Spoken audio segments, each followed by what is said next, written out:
रात के ठीक 3:17 पर अर्जुन की आंख फिर खुल गई। पिछले कई हफ्तों से यही हो रहा था, ना अलार्म ना आवाज, फिर भी ठीक उसी समय नींद टूट जाती।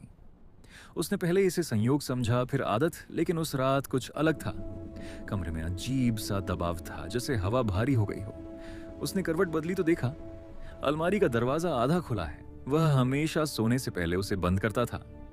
उसने खुद को समझाया, नीचे शायद ठीक से बंद नहीं की होगी, लेकिन तभी उसे एहसास हुआ कमरे में एक और आवाज है, बहुत हल्की, जैसे कोई धीरे धीरे सांस ले रहा हो। उसका गला सूख गया। वह बिस्तर पर जमे जमे अंधेरे में घूरता रहा। 3:17। डिजिटल घड़ी की लाल रोशनी दीवार पर चमक रही थी। अचानक अलमारी का दरवाजा और खुल गया, धीरे, बिना आवाज के। अर्जुन का दिल इतनी तेज धड़क रहा था कि उसे लगा सीने से बाहर निकल आएगा।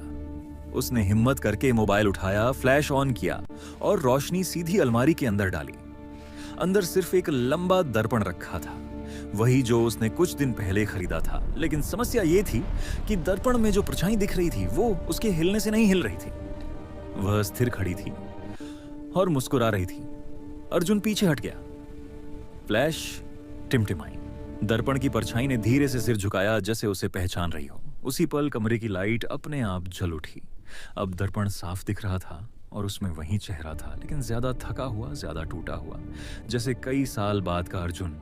उसके पीछे दीवार पर काले अक्षरों जैसा कुछ उभर आया, भागते रहोगे कब तक?